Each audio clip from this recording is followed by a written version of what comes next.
buenas tardes. Gracias por acompañarnos en esta primera presentación de Hierro Fumando. Bueno, es un placer estar aquí de nuevo en Santander, en esta librería que queremos tanto. Gracias, Paz. Bueno, de nuevo. Recuerdo hace años, lo estaba comentando a Antonio Santos, cuando presentamos aquí Hierro Ilustrado, que llegábamos corriendo de Madrid un viernes así como hoy, y que estaba la librería llenísima de gente, y por ahí me di cuenta el enorme cariño, no era consciente del enorme cariño que tiene Santander hacia Hierro. Bueno, esta tarde tenemos que poner de manifiesto, y creo que es el mejor sitio para inaugurar por nuestra parte este centenario de Pepe Hierro, que comienza en Nórdica, con este libro, el nuevo libro de la serie de biografías que hacemos con Antonio Santos y Jesús Marchamalo de hace años. Empezamos con Baroja hace 6, 7 años, 8 años, ya no recuerdo.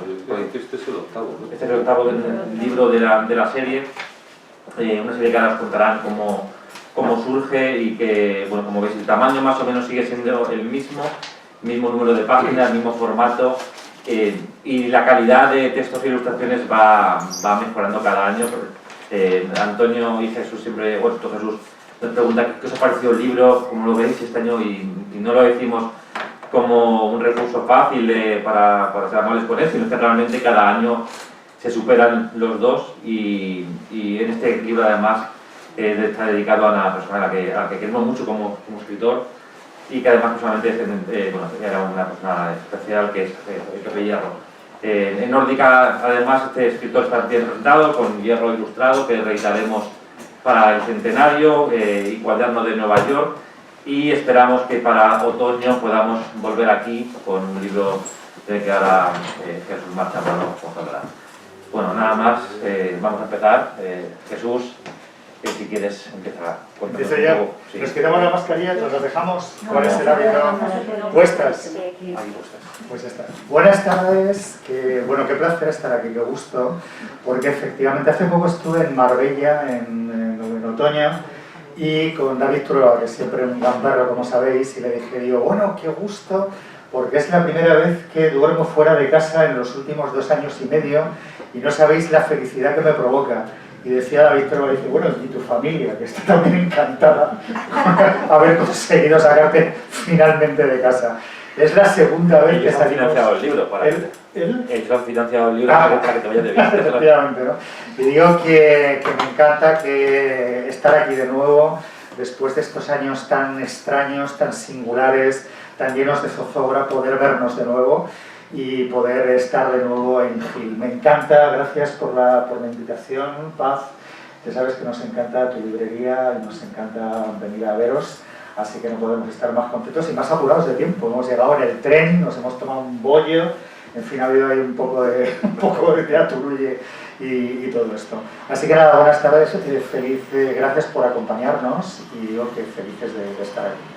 Antonio, ¿dices tú algo? ¿Lo digo yo todo? ¿Cómo pactamos? Porque luego siempre me dice que no le dejo hablar, con toda la razón del mundo, por cierto. Sí, pero lo malo es que me das ocasión de hablar cuando peor llevo preparado el tema. Vaya. ¿No te has repasado Hierro hoy? No, porque normalmente estos libros lo que hacemos es que suele elegir Jesús el escritor o la escritora, y me pasa bibliografía, me pasa sobre todo biografías del homenajeado, y me puedo documentar, pero claro, el problema es que no hay ninguna biografía de José Hierro, ¿no? Entonces, lo único que podía hacer es leer su poesía, que por cierto me gusta mucho, pero ese procedimiento de aproximarse a un autor que me enseñó Jesús, que consiste en leer primero una biografía y después pasar a leer su obra, y la biografía te da muchas claves para luego entenderla, ¿no? Recuerdo, por ejemplo, cuando hicimos el libro de Virginia Woolf, pues a mí me fue muy bien leerme, en aquella ocasión me leí como 4 o 5 biografías de ella, perdón, y esas biografías me dieron pie a poder entender por qué escribió Orlando, en qué circunstancias escribió ese texto, en fin, etcétera, ¿no? Y luego su relación con el mundo, con sus amigos, con todo el grupo, Y eso no he tenido ocasión de hacerlo con José Hierro, o sea, lo que me he leído de la vida de él es lo que ha escrito Jesús, ¿no? Y claro, presentarlo en Santander, donde me imagino que muchas de ustedes igual lo conocieron o lo trataron, pues claro, yo no lo conocí personalmente, no tuve la suerte, ¿no? Y bueno, si quieres me prolongo media hora más y ya hemos concluido. Siempre andamos con estas bromas que tampoco son bromas. Yo creo que estos libros tienen una singularidad. Bueno, estos libros nacen de una manera completamente accidental hace 7 o 8 años, yo tampoco recuerdo, porque yo tenía un texto de Baroja que me habían pedido para una revista de Valencia, eran 8 folios y medio, y hablé con Antonio para preparar unos regalos navideños que siempre hago para amigos, y lo interceptó Diego y nos dijo, mira, en vez de sacarlo en la impresora de casa y graparlo, como aquellos viejos fanzines de cuando éramos jóvenes, dice, si no os parece mal, os lo edito en Nórdica, y nos gustó tanto la experiencia, disfrutamos tanto trabajando juntos los tres, que nos conjuramos para hacer un libro cada año. En el entorno navideño preparamos un escritor, siempre de una manera bastante caprichosa. La verdad que somos muy caprichosos eligiendo los escritores, pero no es una elección nunca casual. Son escritores que por algún motivo nos seducen, nos interesan, queremos saber más de ellos. Normalmente, y es algo insólito en el mundo de la edición, trabajamos por separado, es decir, nunca Antonio lee mi texto a la hora de hacer los dibujos. Él se lee sus libros, se lee las biografías, elabora una narración a través de las obras que hace, luego se explicará cómo trabaja con los linóleos, y yo por mi parte hago el texto, ¿no? Para desesperación de Diego, que después tiene que casar las ilustraciones de Antonio con mi texto, que a veces coincide y a veces no coincide.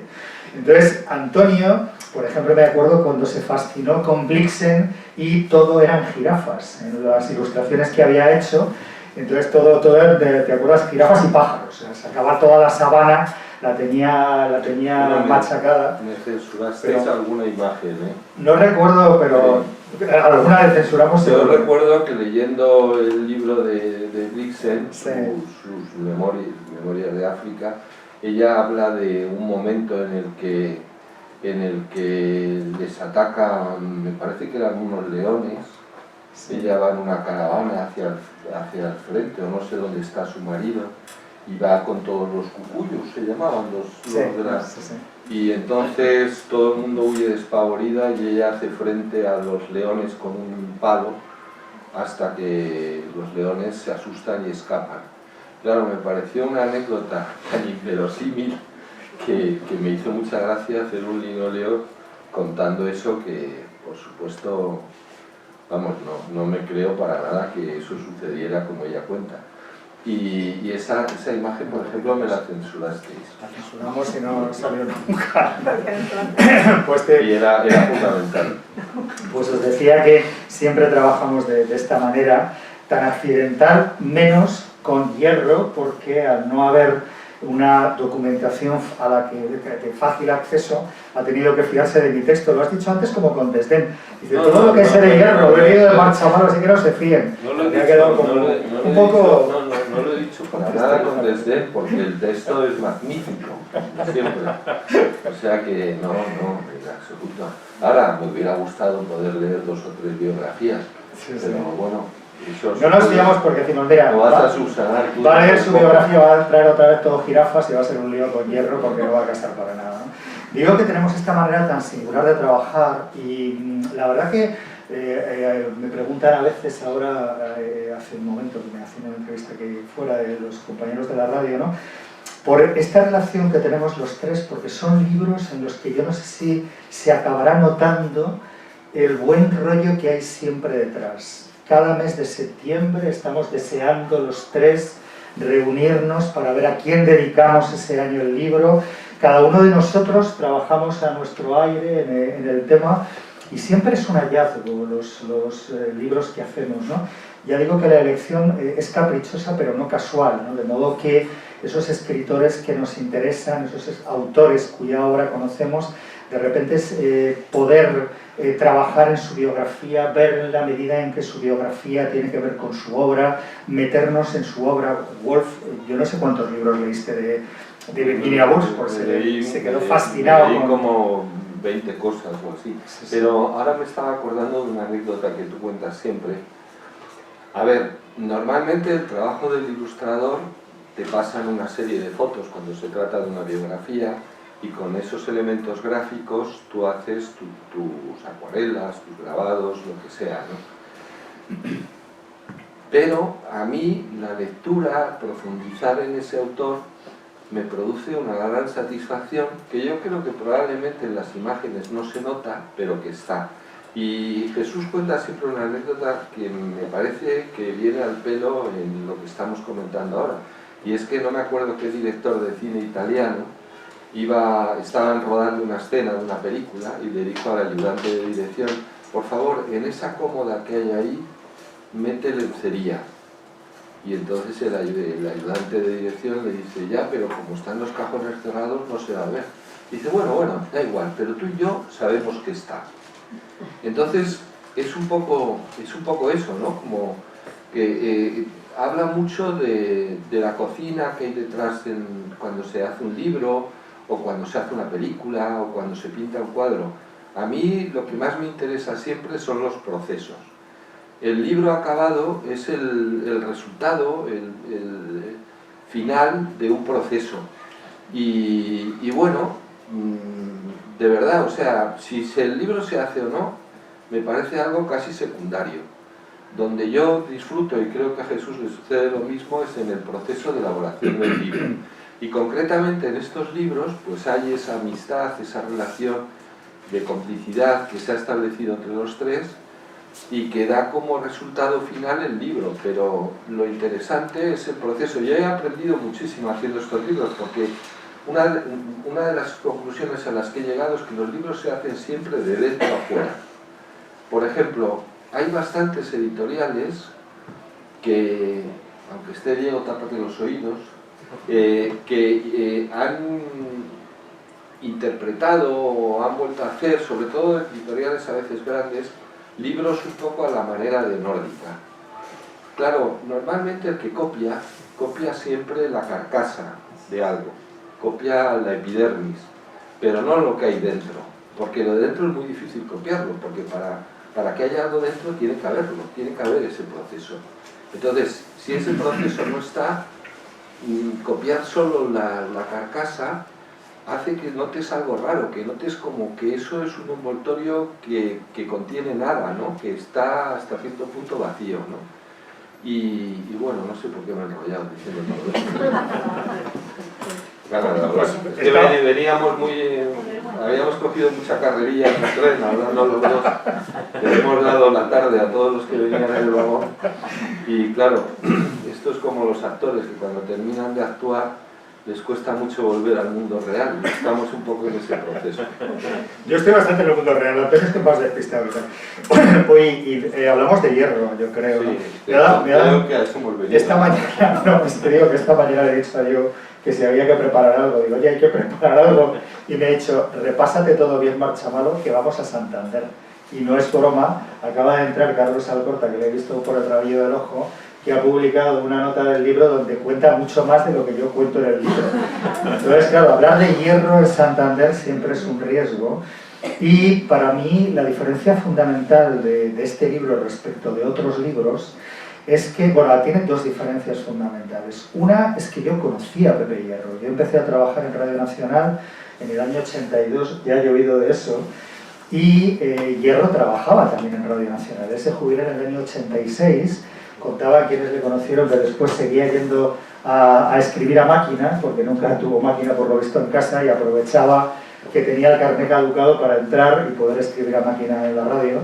Entonces coincidí con Hierro en esos pocos años, desde que yo entré hasta que él se jubiló, 2-3 años, y recuerdo a Hierro como una presencia verdaderamente poderosa, casi intimidante. No era demasiado alto, pero iba siempre como con mucho nervio, ¿no? Con esa sensación de que tenía muchas cosas que hacer. Y me pareció siempre muy impresionante esa apariencia física suya, ¿no? La calva que se tocaba constantemente, el bigote, una voz perfecta que tenía, no sé si lo recordáis en la radio, muy bien modulada, pero que podía ser atronadora, ¿no? Cuando de repente ibas por un pasillo, ¿cómo estáis? Se retumbaba toda la casa de la radio, todo el amianto de la casa de la radio, atronaba, ya digo, cuando Hierro nos pegaba ahí las 4 voces que nos daba.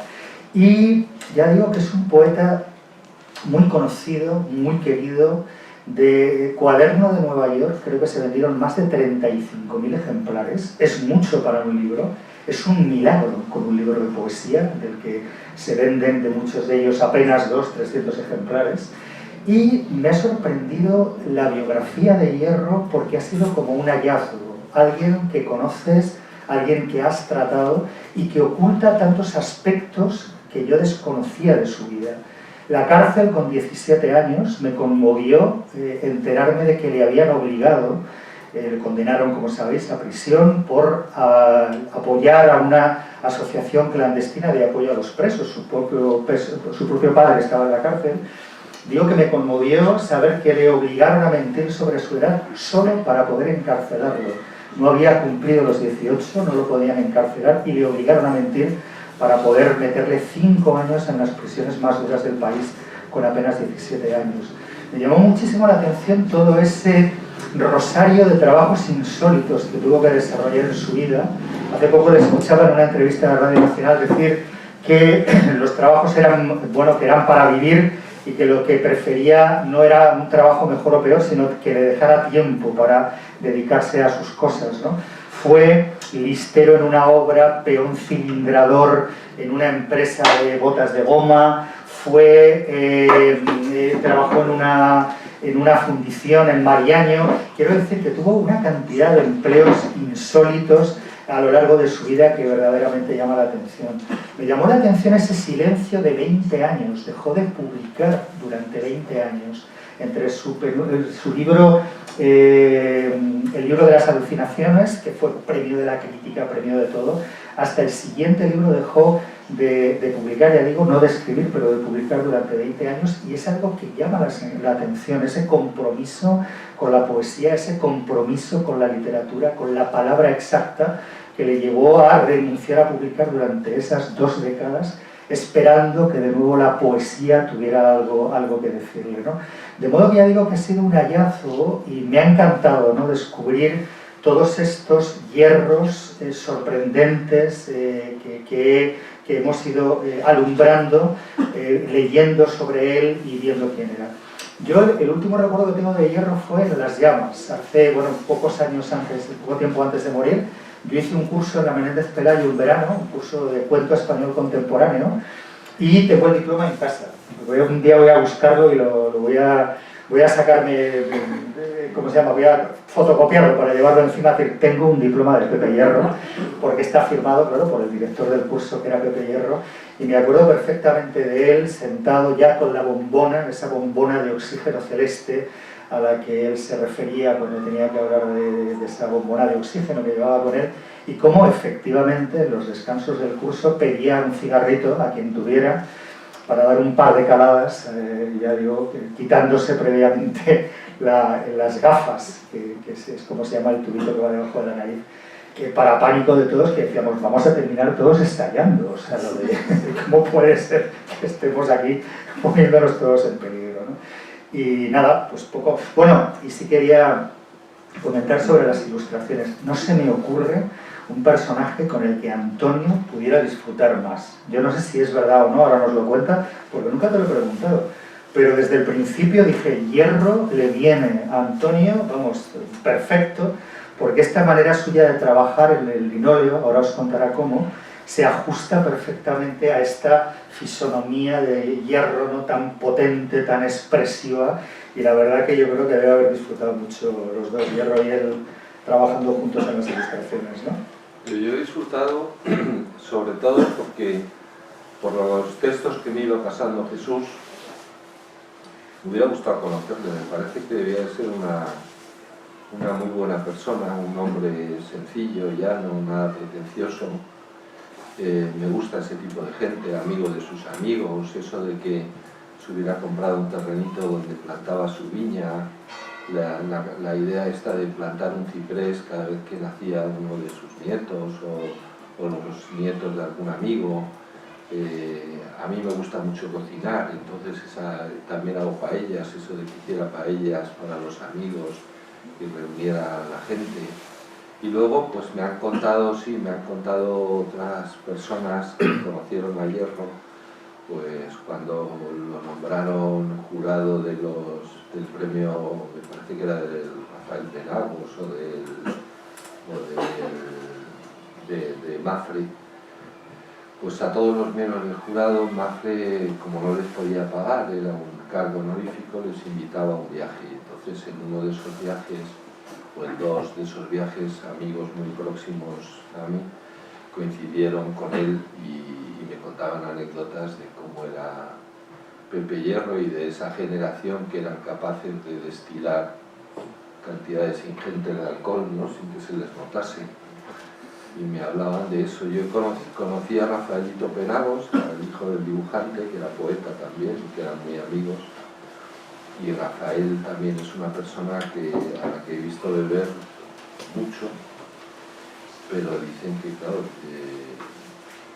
Hierro chupaba a Rafael, o sea, era un aguante muy superior.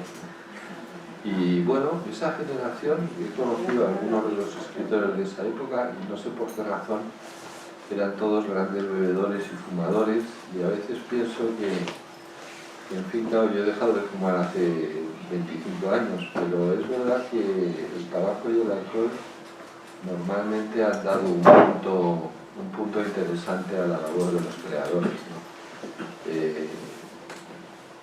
Crear con la cabeza a veces un poco perdida o en un estado de cierta euforia, me parece que es fundamental. Y cada vez me lo parece más, porque cada vez tengo menos posibilidades de cultivar cualquier vicio. O sea que, en fin, esto es un comentario nostálgico. Nos habíamos percibido. Y luego lo de los linóleos, bueno, es una técnica. A mí me da la sensación de que me repito si lo cuento, porque me parece que todo el mundo sabe lo que es, pero bueno, sé que hay mucha gente que no. Y el linóleo es una de las tradiciones que están más en contacto directo con los orígenes del grabado, ¿no? O sea, hubo una época en que se grababa en una madera, con unas gubias, se escribían los textos, y todo eso se imprimía pasando la tinta con un rodillo por encima mediante presión, de tal forma que allí donde se quitaba la tinta, por ejemplo, si yo quiero hacer una D, pues rebajaré todo lo que no es la D y dejaré la D, que es por donde va a pasar la tinta y es lo que va a ser negro, ¿no? Y luego, bueno, eso ya,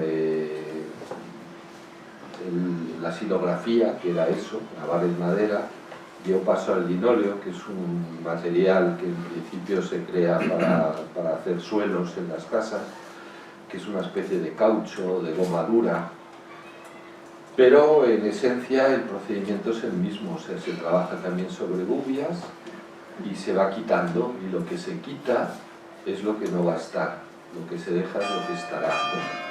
Es un poco el mismo procedimiento de la escultura, ¿no? Lo que Miguel Ángel habla entre el escultor y el modelador, ¿no? El modelador es aquel que añade hasta llegar a una forma, el escultor es el que quita, por ejemplo, quita de la piedra todo aquello que no está en la escultura, y la escultura surge una vez que se ha quitado todo ese material. Bueno, pues en el grabado al linóleo se va quitando todo aquello que no va a estar en el grabado y se deja lo que estará en el grabado. Se entinta con un rodillo y mediante presión se consigue una estampa. Y eso es un linóleo. Creo que los niños en los colegios ahora lo practican bastante, esta técnica o técnicas muy similares, ¿no? Y bueno, eso es todo. Me ha encantado el campanero, la historia, está entusiasmado. Como ves, estábamos esperando. Digo, fue mágico un fin de semana, ¿no? Fue un día que nos invitó a imprimir en un tórculo que tenía en un estudio, ¿te acuerdas? El tórculo es la prensa de estampación. Ajá. Se llama tórculo. Y efectivamente son unas planchas de trabajo. Las imágenes son bastante más grandes de lo que aparecen aquí. Son unas planchas grandes, con tamaño un poco más grande que esto, de linóleo, de las que va quitando con las gubias, eso que llama sacar blancos, perdón, porque como de chiste, ¡y entonces quitas! Que te quitan las campanas y te quedas en primer plano sin ver. Que digo que va quitando, va sacando los blancos, y la verdad que es un proceso mágico, ¿no? En cierto modo, porque ves cómo luego hay que entintar cada una de los linóleos, pasarlo ¿cómo se llama?, al tórculo, imprimirlo con la presión tiene un puntito un poco artesanal, un poco medieval, que nos gustó mucho. ¿Tarda en secar? ¿Cuánto? Pues, ¿En invierno? ¿Lluvioso? Me parece que me adorné un poco la vez que te dije que tardaba. Tarda un poco menos. Sí. Se vino arriba y dice, esto tarda meses. A ver, era para que lo depende de si es verano, invierno o entretiempo. Es decir, con más calor, el aceite de la tinta de cartografía normalmente se compone en este caso si es negro, pues de un negro que se obtiene de triturar maderas o de triturar huesos. Hay el negro marfil, hay negro de humo, en fin, etc. Hay muchos tipos de negros. Eso se mezcla con un aceite de lino, que va a ser el aglutinante, y normalmente se ponen algunas sustancias que aceleran el secado. Entonces, bueno, en 3 o 4 días normalmente está ya seco, por lo menos al tacto, ¿no? Pues nos dijiste que era un mes y pico, a mí me parece magnífico, ¿no? Nos querían claramente echar de casa. Te he dicho que me adorné un poco. Sí, siempre me encantó, porque digo, ahora mismo, hijos míos, hace ya 2 meses que imprimimos, siguen secando. Pero aquí en Santander, y hablando de hierro, he venido dispuesto a confesar la verdad. Es una decepción, porque 3 días pasan volando, no como los 3 meses que nos decía antes. La verdad que me da la impresión, me gustaría que Diego, que es un gran editor, como perfectamente sabéis, nos contara. Son libros que tienen algo especial. 2 de las 7 veces hemos dado un curso que se llamaba Escribir un libro en 5 semanas. Y entonces citábamos a 5 alumnos, no más, porque no en la librería, una vez fue en la librería Alberti, otra en la Central. Y entonces venían 5 alumnos y veían cómo escribíamos el libro. Yo cada jueves les mandaba el texto, quedábamos los sábados, creo, y veían cómo todo el proceso, ¿no?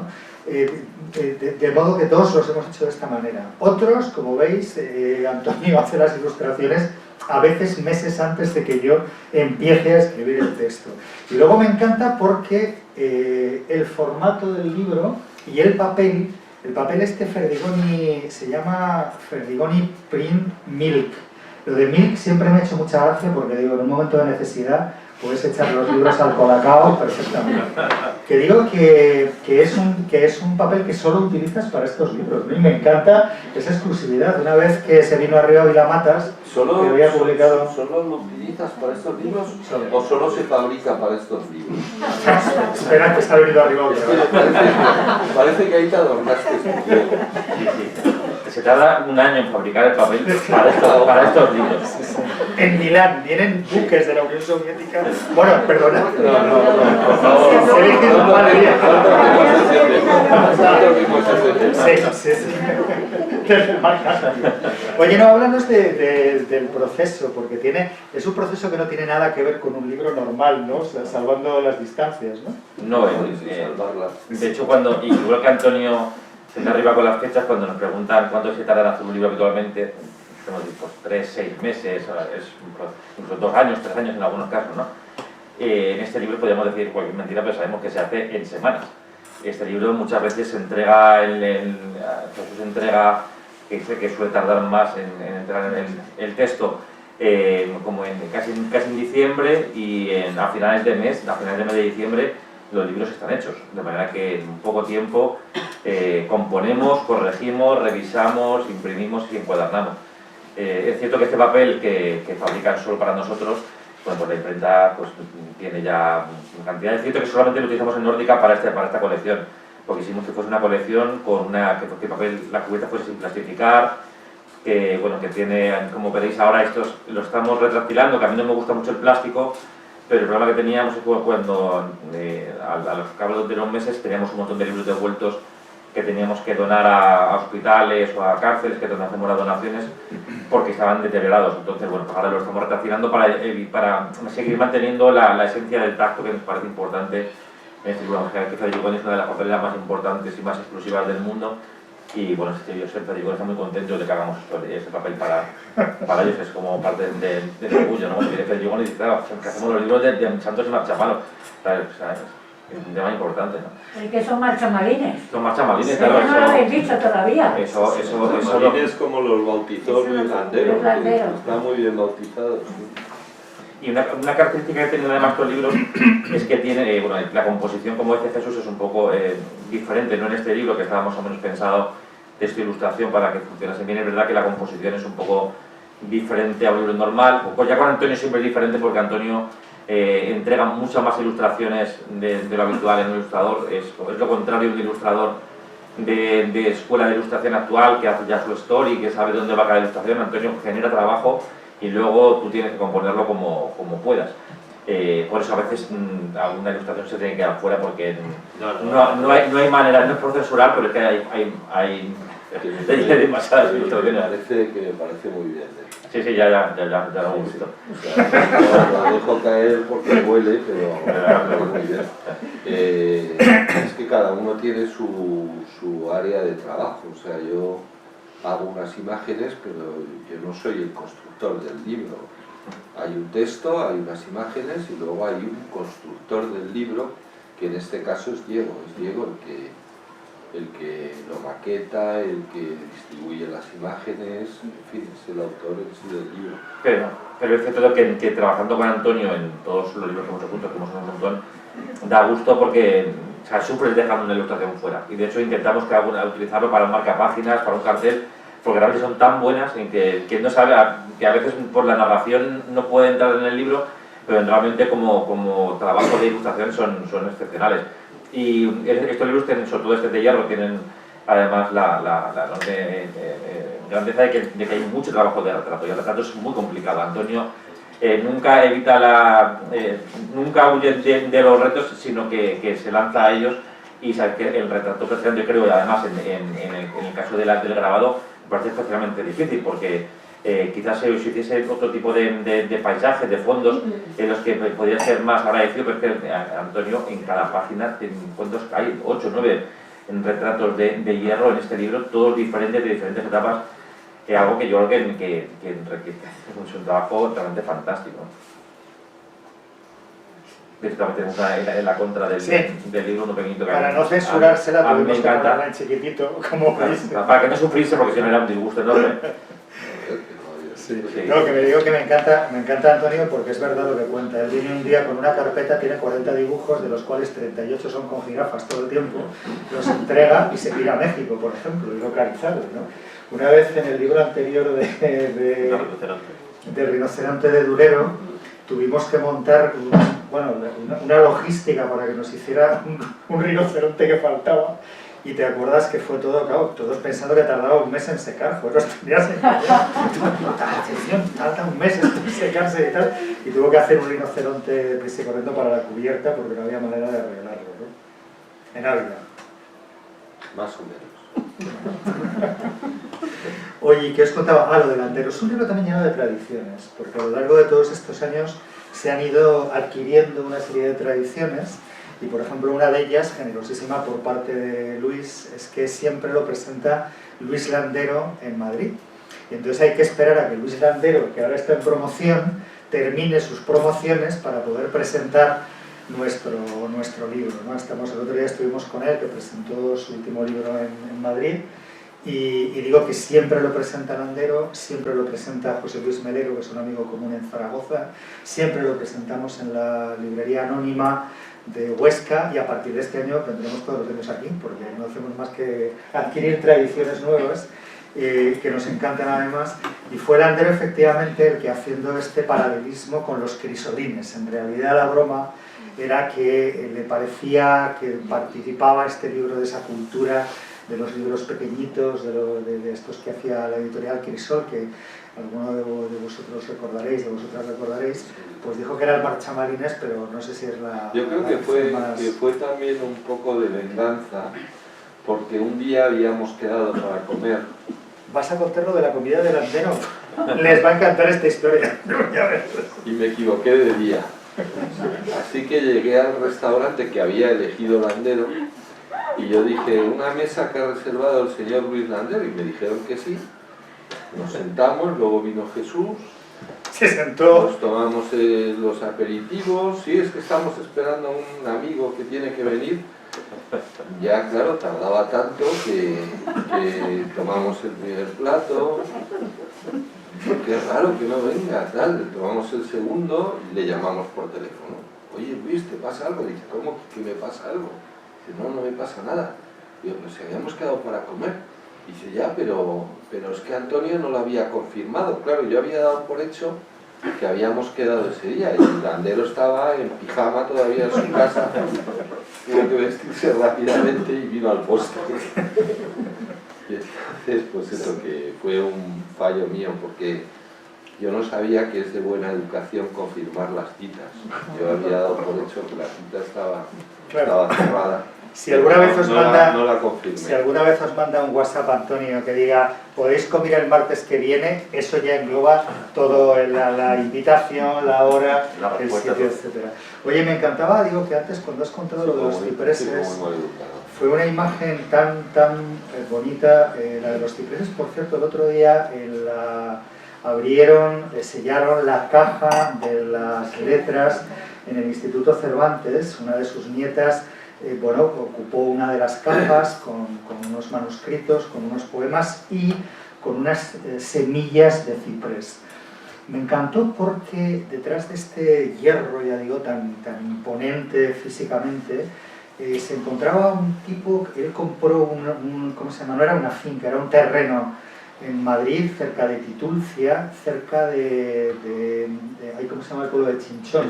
Por esa zona, un auténtico secarral, tanto que lo llamaron Nayagua, porque no había agua. Tardaron meses después de hacer todo tipo de prospecciones hasta que consiguieron encontrar agua. Y para él el campo fue una especie de hallazgo, ese campo salvaje donde era capaz de identificar el nombre de cada pájaro, de cada animal, de cada semilla, de cada árbol, de cada planta de estas que nacen en este tipo de terrenos, ¿no? Él empezó a plantar cipreses porque un grabador, Dimitri, que tú seguro que dices bien el apellido y yo no, Dimitri, no se atreve a decir el apellido, y no me extraña. Dimitri le contó una leyenda del pueblo del que él venía, él era griego, originario de Grecia, y le contó que en Grecia, cuando nacía una niña, plantaban sus padres un ciprés, que coincidía, lo plantaban meses antes del nacimiento, de modo que la niña nacía prácticamente al mismo momento en que florecía el ciprés. Y que durante toda su vida, hasta que se casaba, el ciprés y la niña se medían. Cuando se casaba, el novio talaba el ciprés con el que construía el palo del barco, el palo de la vela del barco con el que se ganarían la vida. Le gustó tanto la historia de esos cipreses convertidos en el sustento de una familia, que cada vez que tenía un nieto, pero que cada vez que un amigo suyo tenía un hijo, un nieto, etc., plantaba un ciprés en Nayagua, y es un sitio insólito, por lo visto, este terreno, esta finca que tenía hierro en Titulcia, porque el resto es un secarral, excepto la zona de hierro que está llena de cipreses, esos cipreses que representan a cada uno de los hijos o los nietos de los amigos con el que fue, ya digo, colonizando este terreno. En esa caja del Instituto Cervantes había unos manuscritos, había alguna primera edición de sus libros y había un paquete con semillas de ciprés que cuando vuelvan a abrir la caja estarán preparadas para que de nuevo se planten, y fue una historia que terminamos contando y que me encantó cuando la leí. Esa era de las cenizas. Sabéis que cuando Hierro murió en Madrid, en un hospital, estaba con sus nietos, y las cenizas se mantuvieron durante unos meses en poder de la familia. Parte de ellas están en el cementerio, en la zona del cementerio de, no recuerdo el nombre, aquí al lado, de hombres, de personas ilustres, se llama, al lado de un capitán del ejército, una cosa muy chocante. Siempre hay flores en esa tumba de hierro, pero la familia dejó en la urna la mitad de las cenizas para arrojarlas al mar desde un balandro, y me pareció una historia preciosa, esa certeza de que las cenizas de hierro vuelven cada día con la marea que las deposita en la playa para recogerlas después con la pleamar y volverlas a llevar al mar. Y me pareció, ya digo, una historia preciosa y tremendamente emocionante, ¿no? ¿Qué ves? Digo, nos hemos pasado, son... No, yo creo que después, bueno, lees un poquito. ¿Leo un poquito, queréis? Sí. Leo el principio y así no desvelo nada. Bueno, a todo esto, bueno, quiero decir que todos a ver si lo explico, que me lío yo solo, que todos tenemos varias ideas de hierro en la cabeza, ¿no? Yo, por ejemplo, les recuerdo perfectamente en la Feria del Libro de Madrid con sus rotuladores, era extremadamente generoso con las dedicatorias de los libros, y siempre hacía un dibujo, como sabéis, iba con una caja de rotuladores infantiles, con textos muy coloristas, y con los rotuladores y un poquito de chinchón, si es que estaba bebiendo chinchón, agua, café o lo que fuera, sombreaba, haciendo que la tinta se desplazara por el dibujo, ¿no? Otra de las cosas que me llamó mucho la atención, y sé que lo hacía, quiero decir que es conocido, era, lejos de esta idea que tenemos de los poetas encerrados en sus torres de marfil, Hierro no solamente no trabajaba en una torre de marfil, sino que nunca escribía en casa. Decía, no se puede escribir en casa porque, claro, como tengo 4 hijos, montan unos barullos, y dice, así que me bajo a un bar. Y sorprende porque elegía siempre de los bares el más ruidoso, y dentro de los bares ruidosos el lugar más ruidoso. Se ponía al lado de la máquina tragaperras, se ponía al lado de la máquina de café. Y yo recuerdo que hasta no hace mucho, en la calle Cádiz, había un bar pequeñito, se llamaba El Juco, donde había sobre una de las mesas, vamos, yo creo que era sobre la mesa nada más entrar, enfrente de la máquina de café, al lado de la máquina tragaperras, un precioso cartel donde decía, aquí escribe sus poemas José Hierro, y era una placa que se había puesto después de morir Hierro, con lo cual siempre digo que me encantaba ese presente indicativo que defendía, que decía que Hierro seguía escribiendo sus poemas. El libro en cuestión empieza así. Bajaba cada mañana a escribir a un bar debajo de su casa de azulejos marrones, La Moderna.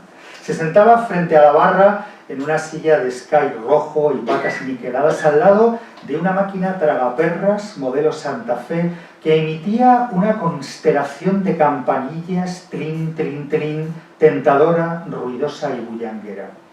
Le traían sin preguntar un chinchón seco un poco aguado en copa y se encendía un pitillo, un ducados que acababa convertido en humo espeso, acogedor como la niebla opaco y que le acabaría quemando los pulmones. Es la primera página y no vamos a excedernos porque luego me decís que no hago más que hablar todo el tiempo y tienen toda la razón, sin duda.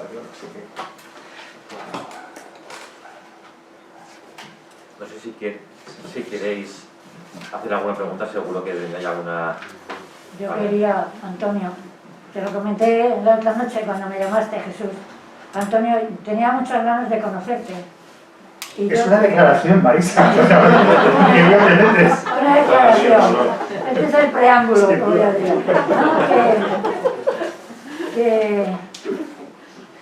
Que al margen de esto, yo quería que nos comentaras algo del recuerdo que tú tienes de tu tía Ángeles Santos y si de alguna manera ella te ha influido a ti como artista.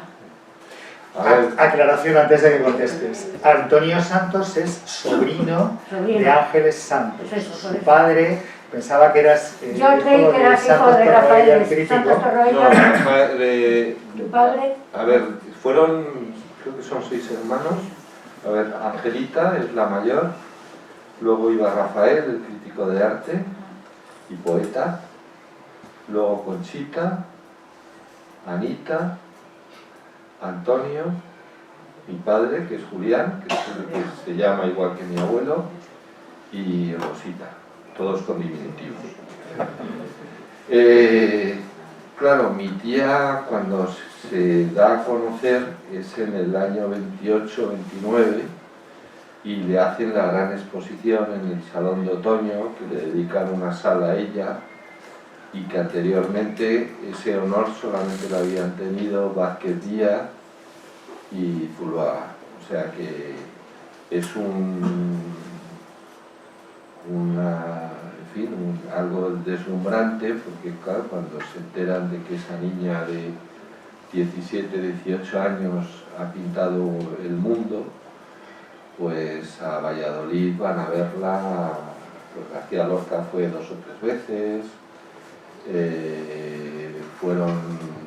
había una gran vinculación, o sea, entre Valladolid y Madrid en ese momento, que venía de los hermanos Cosío, que eran 3 hermanos, no tienen nada que ver con el Cosío pintor de Santander, eran Francisco, que es el creador del Museo de Escultura de Valladolid, y que fue director del periódico de Valladolid. Luego está Mariano, que es el pintor, y José María, que vive en Madrid, que tiene mucha vinculación, es uno de los fundadores de la residencia de estudiantes, que está muy vinculado a las vanguardias del momento. Entonces, a través de José María, es cierto que muchos de los escritores e intelectuales de ese momento de las vanguardias españolas se suelen acercar a Valladolid, dan conferencias y colaboran en el periódico de Valladolid. En Valladolid, además, se editan en ese momento 2 o 3 revistas de poesía muy vanguardistas. Y luego coincide que aparece por Valladolid un inglés, hijo de un ministro inglés, que es Cristóbal Hall, que ha luchado en la Primera Guerra Mundial, ha perdido el brazo izquierdo y tiene graves lesiones internas, y Cristóbal Hall, que tiene su pensión de excombatiente y de mutilado de guerra, pues se instala en Valladolid, llega a Valladolid porque quiere conocer la obra de Zurbarán y de los imagineros castellanos, que es lo que él busca como la verdadera vanguardia de ese momento. Y claro, mi tía se encuentra con 17 años rodeada de toda esa gente, de todos esos intelectuales, y claro, con 17 años es una esponja. Entonces se pone a pintar con ellos, está especialmente dotada para el dibujo y la pintura, y hace cosas insólitas como el cuadro de Un mundo que hay en el Museo de Reina Sofía, y que a veces se cataloga o se clasifica como un cuadro surrealista, no tiene nada surrealista, o sea, es un cuadro único, y es inclasificable, en mi opinión, ese cuadro. Bueno, pues en el año 30, cuando le hacen la exposición a mi tía ya no pinta, ha dejado de pintar. Y reniega un poco de esa pintura que le parece muy torturada, muy dura, porque Angelita hasta el año 30 es una pintora castellana. Toda su obra la hace en Valladolid. Luego será una pintora catalana, hasta cierto punto. Pero en ese momento es una pintora castellana, que a veces se la considera catalana, pero es como si fueran 2 personas. Yo el recuerdo que tengo de ella es que vivía sola, porque Grausala, su marido pintor, se había ido a París, y estaba sola y venía mucho por casa. Le gustaban mucho, sobre todo los niños, nos pintaba a nosotros, pintaba a mis primos, y se solía quedar temporadas en casa. Era una persona bastante ausente, hablaba muy poco, no solía participar de las conversaciones, era un ser un tanto misterioso.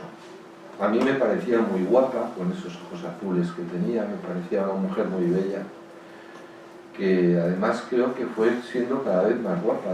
Yo la recuerdo después ya de muy mayor, porque mi tía pintó hasta los 97 años o 98, y me parecía una abuelita muy, muy, muy guapa. pues eso, era eso, muy misteriosa. Le gustaba mirar mucho a los niños, se quedaba como extasiada viendo a los niños y le gustaba dibujarlos y pintarlos. Y la recuerdo siempre pintando. O sea, mi tía desaparece como pintora en el año 30, luego la invitan a grandes exposiciones, la llevan a la Bienal de Venecia, hace muchas cosas, pero la pintura que ella hizo después, esa pintura que yo le vi hacer y pintar, no interesa. No interesa porque no está en las vanguardias del momento, ¿no? La historia del arte es una historia de las vanguardias. Eso le sucede también a Bonnard y a Vuillard, ¿no? Ellos son unos pintores que están en todos los libros cuando hacen fauvismo, pero cuando abandonan el fauvismo y hacen una pintura más intimista, se considera casi como que han hecho una gran traición, como que se han vendido a la burguesía, ¿no?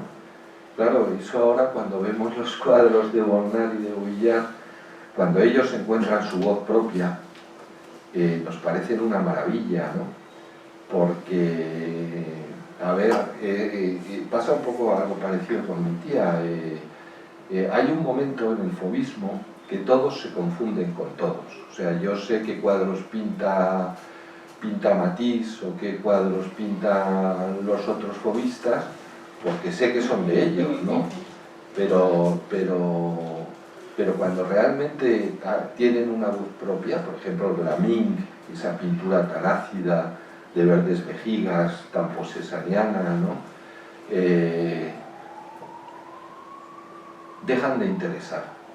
Y es una lectura que no entiendo. O sea, yo creo que a mí cuando me interesa más un artista es cuando ya tiene una voz propia, no cuando tiene una voz que es una escuela más que una voz personal, ¿no? Pues a ella le sucede un poco lo mismo. Y ya, en fin, todo esto para decir que yo reivindico la última pintura de mi tía porque me parece muy buena pintora, a un nivel dentro de la figuración altísimo, y porque además creo que ella se dice que hacía una pintura postimpresionista y nunca fue impresionista tampoco. Yo recuerdo haber ido a pintar con ella, con Grau Sala, con mi primo Grau Santos, con Ramón Gaya una vez en las inmediaciones de Cuenca, y nosotros pintábamos todos como pintores impresionistas preocupados por la luz, por las sombras, por todo eso, y yo a mi tía la he visto empezar un cuadro por la mañana, luego ya en casa seguirlo por la tarde sin estar delante del motivo y seguir trabajando en él por la noche con luz eléctrica. O sea, a ella la luz, todo eso, ella pintaba algo que había dentro de ella. Entonces, en esos cuadros que yo he conocido posteriores de ella, pues hay cuadros soberbios, de un gran conocimiento, de una gran destreza, y luego hay cuadros un poco más flojos a veces, pero claro, los cuadros esos que digo más flojos son cuadros pintados ya por una persona de 97, 98 años, que ya me parece un gran milagro que todavía tenga la capacidad de seguir pintando, ¿no? Pero hago una lectura pues propia de una persona que ya va de retirada y está perdiendo facultades, ¿no? Pues no sé si con esto respondo. Antes de pasar a las flores, que es de lo que tú estás comentando, antes de pasar a las flores, ella tiene un cuadro que también está en el Reina junto con el mundo, que es la tertulia, que se lo ha definido como la nueva objetividad. Sí, y ese cuadro dice Casamartina en el texto mejor que he leído de mi tía, que es el catálogo del patio herreriano de Valladolid, que lo escribió Casamartina. Él dice que es el cuadro más alemán de todos los que se pintaron en España y muy alineado dentro de la nueva objetividad alemana, que además es contemporáneo. O sea, ella está pintando eso a la vez que lo están pintando los alemanes. Lo que pasa es que hay el famoso libro de Roth que lleva a Valladolid sobre la nueva objetividad, porque comisaría una exposición en París, lo lleva a Valladolid Cristóbal Hall, y ella ve cosas en esos libros, claro, las reproducciones de la época en blanco y negro, muy deficientes, pero yo creo, y luego el cuadro del mundo, por ejemplo, hay un momento que como iba a verlo gente a Valladolid, lo llevan al Teatro Calderón, arriba, que es donde tenía su taller Cristóbal Hall, porque le había facilitado un espacio para trabajar Francisco Cosío. Y entonces ella estuvo pintando ahí, o sea, ella se empapó de todo ese movimiento. Y yo creo que no se puede entender la pintura de la primera época de mi tía si no se tienen en cuenta todos estos ingredientes que me parecen fundamentales, y sobre todo toda esa gente, esa ebullición artística que hay en Valladolid, todo eso que crea Cuando veníamos hoy hablando con Jesús, comentábamos eso, cómo todo ese grupo de gente se potenciaban unos a otros, o sea, la amistad entre Dalí, Buñuel y García Lorca, las tertulias, las borracheras, las reuniones, las juergas, las fiestas, Maruja Mayo, o sea, todas esas anécdotas que se cuentan en el libro de las sin sombrero, lo de cruzar la Puerta del Sol y quitarse el sombrero, todas esas cosas hacía que se potenciasen unos a otros, era como entrar en una especie de estado casi, pues eso, de exaltación, ¿no? Y yo creo que bueno, que eso explica muchísimas cosas. Nosotros ahora vivimos todos muy aislados unos de otros y no tenemos ese elemento que yo creo que era muy importante. Oye, me encantó este asunto de ir a pintar con Gaya, Grau Santos, Grau Sala y tu tía, y me encantó cuando hablabas de Cadaqués, cuando ibais en verano, fue su tía quien le regaló las primeras pinturas, ¿no? Y lo primero que tenías que copiar, decía, estabas allí en Cadaqués y de repente pasaba el Cristo de Dalí. Y el Cristo de Dalí era el modelo del Cristo de Dalí, ¿os acordáis del Cristo de Dalí que no se le veía la cara? Que iba vestido de Cristo de Dalí todo el tiempo, ¿no? Iban vestidos de blanco y con ropas así muy como la moda luego de Ibiza. A mí me invitaron, Grau Sala y mi tía Angelita me invitaron cuando aprobé ingreso. Yo ahora tengo 67 años, voy a cumplir. Que no los apunta. Pues tenía 9 años. Entonces yo fui a Cadaqués, claro, yo venía de Madrid, de ver por la calle todavía mutilados de guerra, que yo le decía a mi madre, ¿y a ese señor por qué le falta una pierna? ¿Y a ese por qué le falta un brazo? Y mi madre me decía, es que les ha atropellado el tranvía. Claro, yo tenía un pánico a los tranvías en aquel momento, y cada vez que veía un tranvía agarraba a mi madre y la echaba hacia atrás, ¿no? Y claro, yo venía de eso, mi padre inspector de Hacienda, corbata, americana, señor serio, como mi abuelo que también había sido de Hacienda. Entonces claro, llego a Cadaqués, me encuentro a Grau Sala silbando, cantando, pintando, con música, mi tía abstraída, pintando paisajes de Cadaqués, a mí que me compran una caja de pinturas y unas telas para que no les dé la lata, y me pongo a imitarles, y claro, yo dije, joder, yo quiero ser esto. O sea, a mí lo de Madrid no, eso de toda la vida llevar una cartera, y entonces pues ahí es donde se decidió mi vocación, que en contra de todo lo que han dicho antes, yo no me considero una persona dotada para este oficio. O sea, yo a base de trabajar muchas horas y mucho esfuerzo he llegado a hacer cositas, ¿no? Que son mis cosas, pero claro, yo no soy ciego, o sea, yo veo gente que tiene unas capacidades mucho mayores que yo.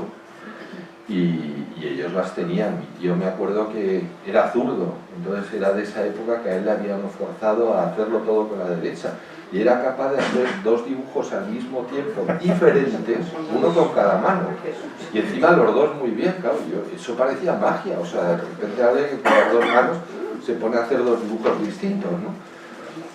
Y luego pues eso, íbamos a pasear, veías, estaban todos los pintores que entonces frecuentaban Cadaqués, te encontrabas en el bar, te tomabas no sé, yo me debía tomar una Coca-Cola, no sé qué tomaba. Una mirinda era lo que se llamaba. Una mirinda, y luego pues eso, veías pasar por ahí a esa especie de espectro con barbas, pelo largo, y me decían, ese es el modelo de Dalí para el Cristo. Y recuerdo una vez que fuimos a ver a Dalí y a Gala, a Portigat, ¿no? Porque ellos se conocían, claro, yo, un chaval de 9 años, a mí todo eso me parecía algo fabuloso, ¿no? Y me parecía una gente tan rara, tan original, que realmente era una especie de torre de marfil Cadaqués en aquel momento. Luego volví años después a pintar a Cadaqués y me encontré con que lo habían llenado todo de promociones de adosados, y recuerdo que llegué, iba además con toda la ilusión del mundo, dispuesto a quedarme 15 o 20 días, porque yo entonces pintaba en el natural. Llegué, me encontré eso, y con las mismas me di la vuelta y me fui. No pinté nada, dije, no. Y eso, pues claro, me llevó a esa conclusión que todos sabemos, que no se puede volver a los sitios 20 años después. Porque... Oye, estoy pensando que cuando acabemos la serie de escritores vamos a hacer una de pintores. Claro, yo lo estaba pensando también. Sí, sí, oye, esto, Sí, sí. qué filón. Qué filón. Con la familia de Antonio, además, sin salir. Luego se coge Remedios Varo y... Oye, que son las 8:10, que podemos estar aquí hablando indefinidamente, como sabéis. O sea, que alguna cosa más. Si no, os hemos traído un regalo. Yo siempre, vamos, siempre traemos regalos todos. No, los trae Y es, Jesús, los traigo yo, que es un hombre muy pero delicado. digo que ha sido Antonio. Os hemos traído unos hierros fumando que yo creo que os van a encantar. Eso pinta en el tren. Hombre, claro, sí, mientras hablaba con Antonio del No ha parado de dibujar cigarrillos. Que oye, que muchísimas gracias por acogernos como siempre, y gracias al campanero que ha eclipsado toda tu historia esa. Un placer, y espero no haber sido demasiado palizas, ¿eh? No, muchísimas gracias. Un abrazo.